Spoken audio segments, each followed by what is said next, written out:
So this would be good. So the interesting part about this competition, the majority of this competition, actually has to do with showing food, which has nothing to do with tasting. There is a category, there are categories where people will taste it, but then the very interesting thing is the majority of this competition has nothing to do with tasting, but actually just looking at it and then smelling it.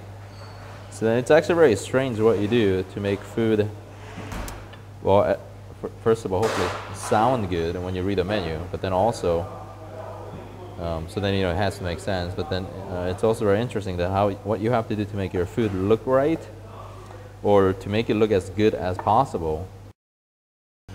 Techniques that we would actually cook to serve is similar, to as far as the techniques that we use here, but then when we actually prepare these food to show, then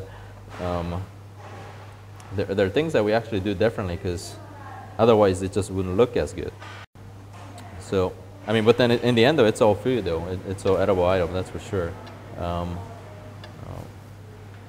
it is a little interesting, because in the end, a lot of the categories, like my platter category, is it's cold platter, and I also have appetizers to go with it. But some appetizers are cold, so it's cold appetizer presented cold. But then some appetizers are actually hot appetizers presented cold. So you have to make some. This is really strange, actually, in a way, because what you're making is something that looks really good, that would totally work if you were to serve that dish hot. But you make it so that it actually looks really awesome, hopefully, when you look at it cold. So again, you're actually you're making it to look cold. And the interesting thing is that, well then, so where's the reality or the rationale behind it? Well, it's hard to say, other than to at least to say, look at some of the food and say, well, it looks really nice. But then, interesting thing is that until you actually prepare for an event like this, then it's hard to say. But if you do any of these events in general, the idea is actually that you learn a lot about cooking and food, while what you serve won't at all be tasted, but you at least learn about techniques that hopefully will make your food tasty.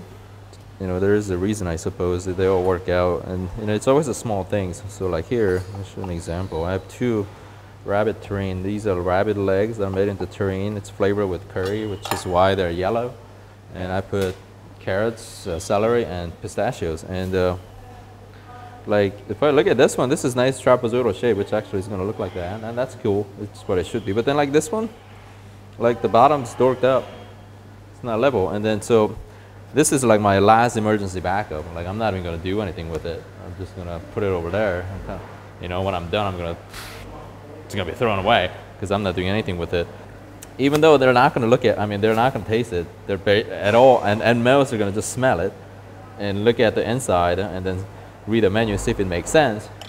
But then, for me making it, might not seem so relevant. But then if I mess up small things like that, then it doesn't look good. Then, as a cook, then at least that one, it didn't work out right. So there's a reason to be had. And I suppose I think it's interesting. Any artistic competition, I think there's always a debate as to how can you quantify or objectify something that's so subjective. Things are always debatable, even in that. But nonetheless, at least there's some place to start from. So I think it's kind of, again, for this stuff, I think there's a lot of good things to be learned. So I'm gonna make a mat again. This one I'm not gelling it. I'm just gonna wrap it. So all I'm gonna do is I'm gonna lay these mango slices, and then I'm just gonna turn them over. Because they're not long enough, I know I'll have to overlap it for sure. Hopefully, I won't have to work too hard. We'll see. But these have to be as thin as possible, otherwise they won't bend around the corner, and then I'm gonna have a hard time having them wrapped tightly around the corners. So then I know in our kitchen right now on the other side that there are 2 chefs. They're private chefs from the Bahamas. They're from Nassau, actually. They got here, and I met them at the store earlier, and they're getting ready for their platters. They're presenting Saturday like I am, and then but they're going to stay, and then they're going to compete in the other category. So for cold food, as an individual, there are 2 categories you can compete.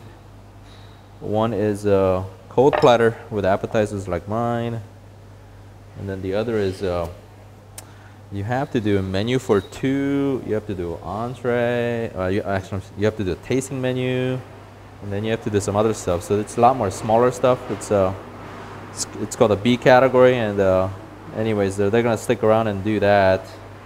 I think so. They go Saturday on the cold food like me, but then after that they're gonna do category B on Tuesday, the last day. So they'll be busy for a few days. So then I always found it entertaining that the Olympics are always in Germany, and it never moves. Although it's every 4 years, but it never moves. It's always here. And I guess I was told that the French competed a while ago, but then they didn't score very well. And then they got angry. So what they did was they stopped coming. And then they started their own competition. It's called the Bocuse d'Or. Paul Bocuse is a very well-known chef from France, and they basically created a cooking competition in his honor. And so then they have their own basically, and well, they do very well, that's for sure.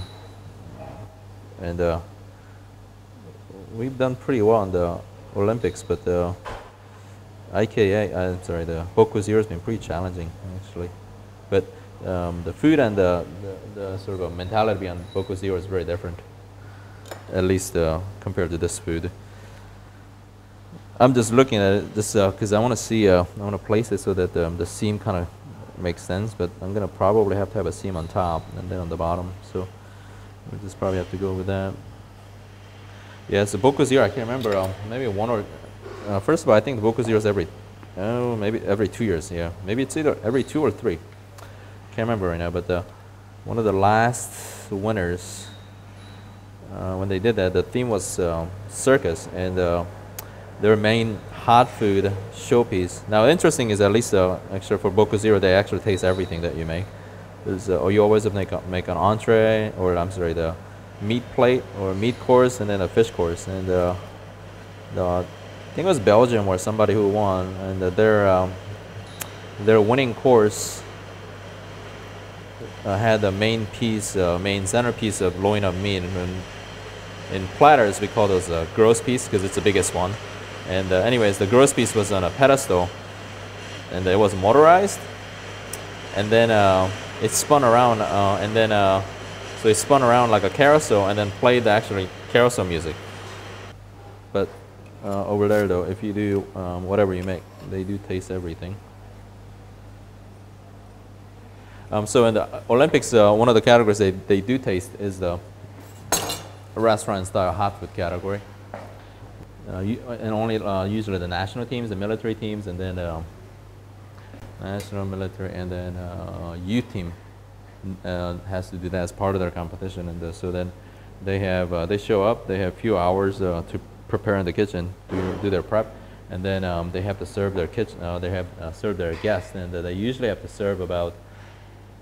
And depending on the setup, you have to do either like a 2 or 3 course menu, and you have to be able to serve in the end. The pace is pretty fast because once you get going, you have to serve either 90 people in 90 minutes or like 100 people in 100 minutes. So that's my mango wrap right there. And this one, out of this and this, actually, I just need 1 slice. Actually, that's all I need.